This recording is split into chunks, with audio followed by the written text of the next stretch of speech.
I visited the International Coca Cola Museum in Atlanta, Georgia. This is what happened.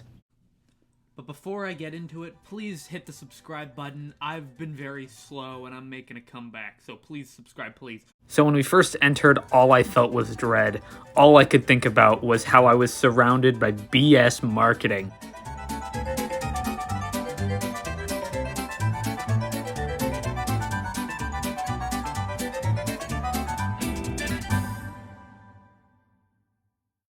Wait a minute, Jack. Wait a minute. Coca-Cola? You're the Dr. Pepper guy. Why would you be drinking Coca-Cola? I don't understand. Please tell me.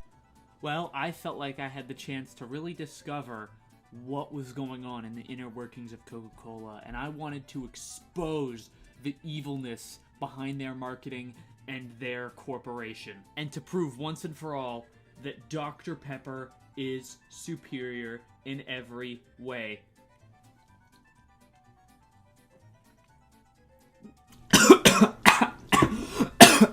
We started the tour in this memorabilia room where there was a bunch of ads everywhere. So in the memorabilia room, there was like a bunch of old ads from Coca-Cola spanning about a century. This guy came in, he was whistling, and then he's like, oh crap, people are here. You know, very unprofessional, Coca-Cola. Very, very unprofessional. He gave this spiel. He was like, what's the oldest thing in this room? And then it was just this boring-ass crate. He's like, you know, Coca-Cola used to be 5 cents, and it was established in 1886. I'm sorry. They were late to the game. What does that say on the can? Dr. Pepper, established 1885, a year before. Next, they took us into this theater, and I was not able to film the video they showed us. So when we walked into this theater, they told us to fill up the front 2 rows, and then everybody else can just trickle back, and that the back rows were reserved for those with handicaps. We were in the dead front row for this video. We were sitting there staring up at the screen like this. It was horrible. I was getting migraines. I couldn't look at it for more than 30 seconds at once. And you know what it was?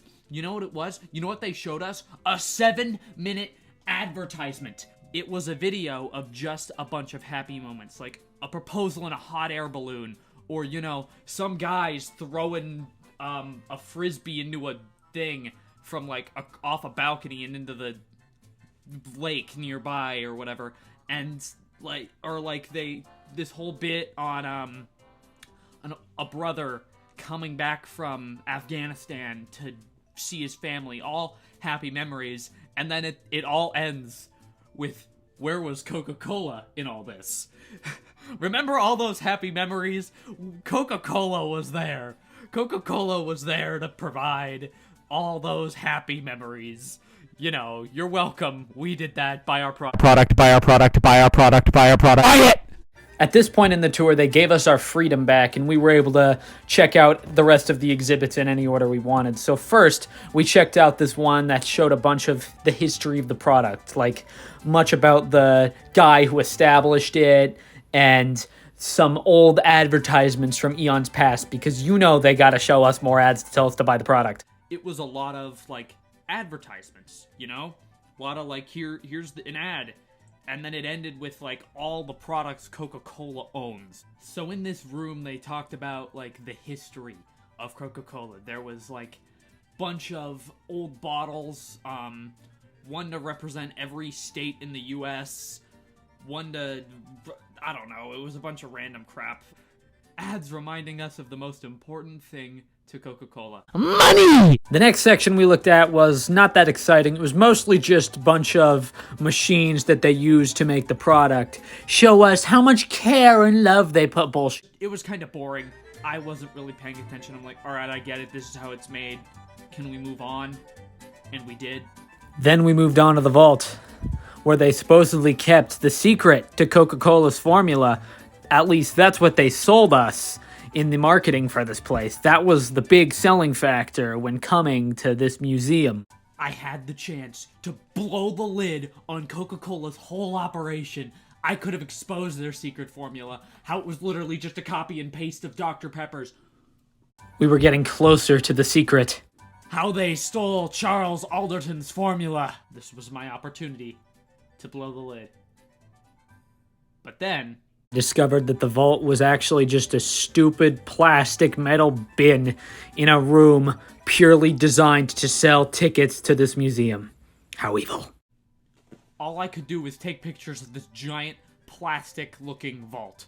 I felt teased. I was like, oh, I knew it. It wasn't gonna be that easy. It wasn't gonna be that easy for them to give up their secret. No. Those motherfuckers. Oh, those diabolical Coca Cola people. Not understanding how to make a good damn soda. Then we decided to head upstairs to see what other nightmares this place had to offer. There was this pretentious quote on the wall. No, I will not read it for you. That is why this is in vertical. My sister started playing this interactive video game thing that was just another marketing scheme. This video game, there was a devious scheme behind it. You know, obviously to implant their products into your memories so you can remember. So, you know. Buy the product. While waiting for our chance to take an expensive picture with the Coca-Cola bear, they were playing literal TV ads for us. That's it. Straight up TV ads. Just video advertisements while we waited for this stupid bear to show up. And then, when we finally encountered the Coca-Cola bear, this is what he looked like. Those eyes are the eyes of the motherfucking devil. There was also a movie about discovering the secret formula that we didn't want to sit through because we had a flight to catch. Finally, we ended on the room where you can look around and taste sodas from all around the world for free. No extra charge. You could just fill up your cup with Fanta from China or Sprite from Japan or Mellow Yellow from Poland. To the 1900 of my viewers from Italy, to my lovely Italians, don't drink your country's interpretation of Beverly. It is the most disgusting thing I've ever tasted, and in that tour, I tasted regular Coca-Cola.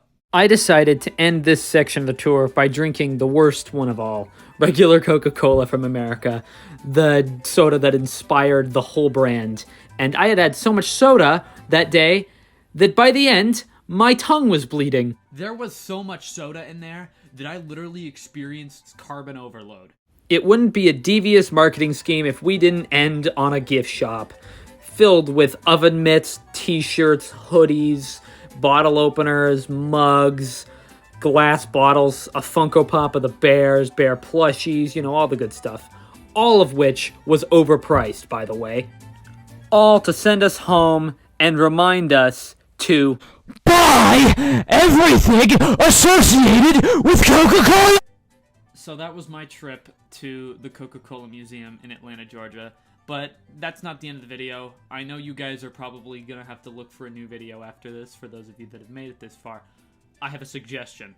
Subscribe to the Recollection YouTube channel, which can be found in the description of this video and in a pinned comment.